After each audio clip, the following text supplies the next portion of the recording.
cette vidéo, on va voir une zone particulière sur la surface. C'est le Channel Strip, la zone qui se trouve à droite de l'écran tactile et qui vous permet bien, de pouvoir configurer votre canal rapidement.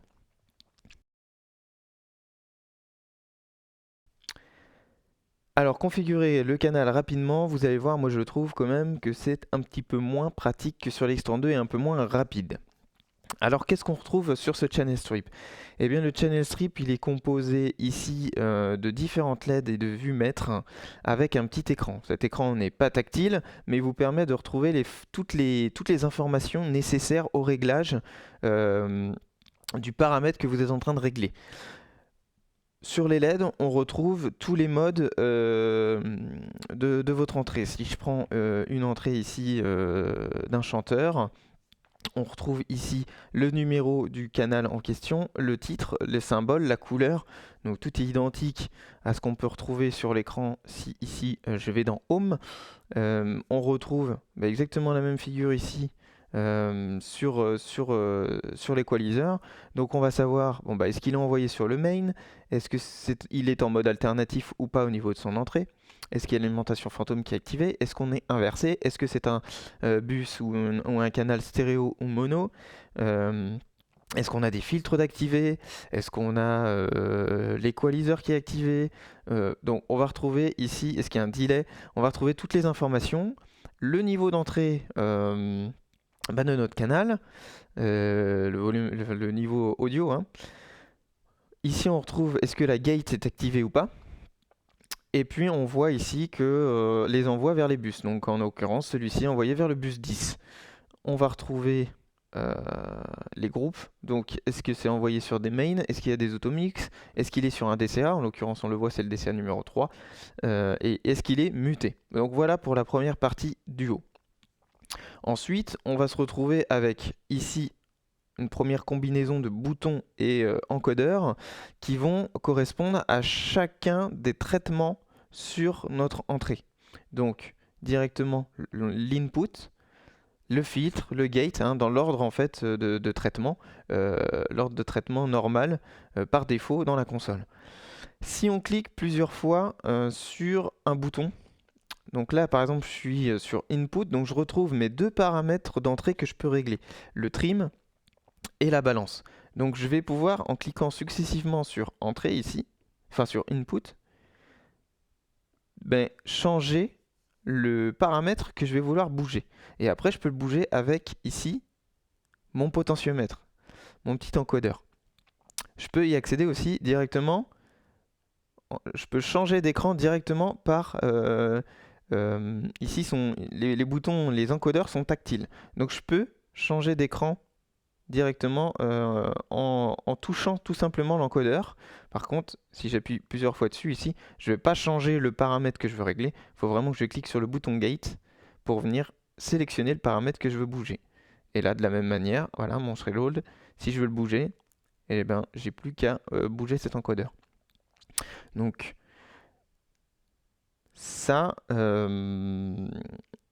vous le retrouvez dans chacun ici des éléments qui composent donc votre canal. Si par exemple je prends un bus, il y a un petit peu moins de traitement sur un bus, donc je sélectionne un bus, vous voyez ici, ça s'est éteint. C'est-à-dire que les fonctionnalités qui peuvent être activées ou non, elles sont rétroéclairées. Les fonctions qui n'existent pas sur la tranche en question, elles ne sont pas rétroéclairées. Voilà. Si vous cliquez sur un des éléments ici, vous pouvez cliquer sur View, vous allez retrouver directement, donc je vais reprendre une source voix, vous allez pouvoir retrouver, si je clique sur Input, je fais View, je me retrouve dans les entrées. Si je vais dans Gate, je fais View, je me retrouve dans la Gate. Pareil, hein, si je prends Equalizer ici, je fais View, je me retrouve dans l'Equalizer. Donc je peux comme ça retrouver un paramètre particulier de manière très rapide. Maintenant, la partie du dessous, c'est le même principe. Ici, c'est tactile. Ça va permettre de paramétrer l'equalizer. Donc l'equalizer, on va retrouver les tranches 1, 2, 3, 4. Et si on fait Shift, 5, 6, 7, 8. On va pouvoir sélectionner, est-ce qu'on est en réglage de gain. Donc là, je vais vous faire un exemple. je suis en réglage de gain, ici, hop, je monte le gain. Ici, je gère la largeur de la bande que je vais traiter. Et ici, la fréquence à laquelle je vais la régler. Donc c'est quand même beaucoup moins rapide que sur la X32, du fait de toujours sélectionner, savoir dans quelle bande on est.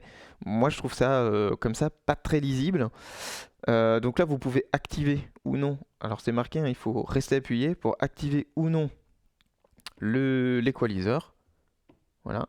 Et c'est la même méthode sur n'importe quelle ici des fonctions. Si je veux désactiver la gate, si je clique dessus, je vais dans le gate et je sélectionne le paramètre que je veux régler. Si je reste appuyé, je désactive ma gate. Je reste appuyé, je réactive ma gate. Et au niveau de l'équaliseur, vous avez aussi la possibilité d'écouter. Donc si je retourne dans EQ, je prends ma bande, une ici, et bien je peux écouter uniquement la bande en question. Voilà. Voilà, il y a deux choses intéressantes dans les paramétrages que vous pouvez changer. Parce qu'en fait, moi, le défaut que je trouve à ça par défaut, c'est que votre doigt ici, vous allez cliquer sur filtre par exemple. Mais vous allez aussi toucher la bande 1 de l'équaliseur. Ce qui fait que vous cliquez sur filtre, mais hop, directement, très facilement, vous changez. Un coup, vous êtes sur filtre. Bon, ça se verra peut-être mieux sur gate. Vous êtes sur gate, et tac, je repasse sur l'équaliseur. Juste parce que c'est très proche et c'est tactile. Donc moi, par défaut, j'enlève le tactile. Alors comment faire? On va dans Setup, Surface, et là vous avez Channel Strip Touch Select. Si vous le désactivez, eh bien là ça y est, vous pouvez toucher vos encodeurs, ils ne changeront pas de fonction. Donc là vous êtes obligé d'appuyer sur le bouton pour aller dans l'équaliseur ou sur le bouton pour aller sur la gate. Moi je trouve ça beaucoup mieux. Ensuite, vous avez une autre petite fonction que vous pouvez activer, c'est le Screen Follow Channel Strip. Donc là, si je l'active maintenant, vous allez voir, si je clique sur Entrée, eh bien je tombe directement, en fait l'écran ici va suivre la fonction sur laquelle je suis. Donc ici, je suis sur l'entrée, je vais sur mon gate, je tombe sur la page gate directement. Donc ça peut être assez pratique, plutôt que d'aller sélectionner sa source, ensuite d'aller dans gate, d'aller dans l'équaliseur. Eh bien voilà, quand on est en mix, en live, hop, on peut facilement switcher comme ça d'écran sans se poser de questions. Voilà, c'était une petite présentation rapide du Channel Strip, mais ça me semblait intéressant de faire une petite vidéo dédiée à cette fonctionnalité.